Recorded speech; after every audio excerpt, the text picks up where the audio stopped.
Willie Mouse by Alta Tabor. If you're new here, a big welcome and please subscribe to my channel.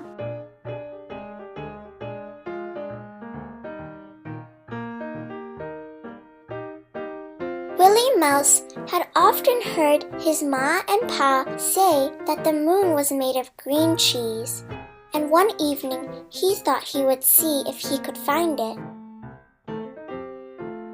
He packed up a piece of cheese and a crust of bread, and taking his lantern, set out on his travels.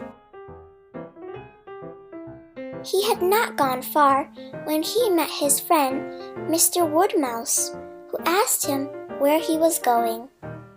"Oh," said Willie, "I'm going to find the moon.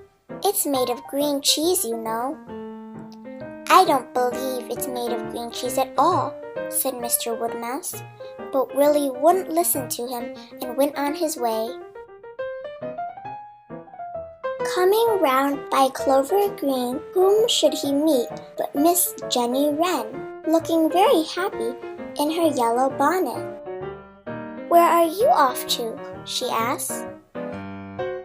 "I'm on my way to find the moon." "The moon?" cried Miss Wren. "You'll never reach it. I flew ever so high one evening, and I didn't seem to get any nearer." "Well," said Willie, "why should it be made of green cheese if you can't reach it?" And on he went. Presently, he came up to a wood, and looking up, he saw Mr. Squirrel jumping from branch to branch. "Good afternoon," he said. "You do seem high up. Surely you can tell me the way to the moon. It's made of green cheese, you know." "I don't think it's made of green cheese. Why shouldn't it be made of nuts?" "How ignorant everybody is," said Willie Mouse to himself. So on he went once more until he came to a little hole in the ground, and being very curious, he peeped inside. And there sat Mrs. Mole, who came out when she saw him. "Do you live down there?" asked Willie politely. "Yes," replied Mrs. Mole. "Then I'm afraid you can't tell me how to get to the moon. It's made of green cheese, you know. Ma says so." "Nonsense, my child. Don't waste your time looking for the moon. Keep your eyes open for worms." Willie said goodbye to Mrs. Mole. Then he sat down and opened his parcel because it was getting late and he thought he had better have some dinner. "I may not reach the moon yet a while," he thought, "so I had better save a little piece of cheese for supper."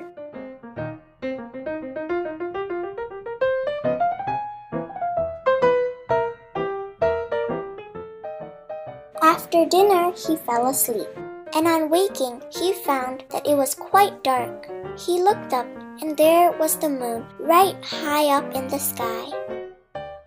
"Oh, Mr. Moon," he cried, "you do seem a long way away. I think it would be much easier for you to come down here than for me to get up there."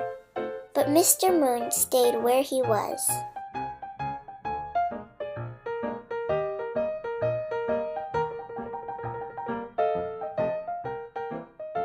Looking up, Willie Mouse saw two big eyes gleaming in the dark.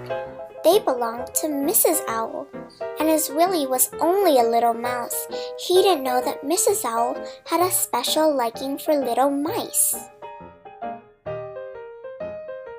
"Please, Mrs. Owl," said he, "how can I get to the moon?" Down flew Mrs. Owl. "This is the way to the moon," she said, and she caught him up in her beak and carried him back to the owl house where she lived. When Willie Mouse saw all the owlets with their beaks gaping open, he began to be frightened, for he feared that Mrs. Owl was going to eat him all up. but he didn't know that a good green elf who lived in the trunk of the tree was near at hand, and just as Mrs. Owl opened her beak, the leaves rustled and there stood Mr. Elf, who jumped to the ground with Willie on his back. When the good green elf had shown him the way home, he thought he would ask him if the moon was really made of green cheese. But all of a sudden, Mr. Elf disappeared, and Willie Mouse still thinks that one day he will find the moon and have enough cheese to last him all his life.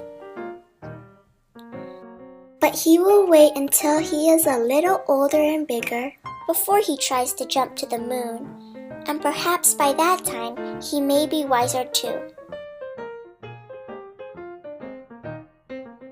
The end.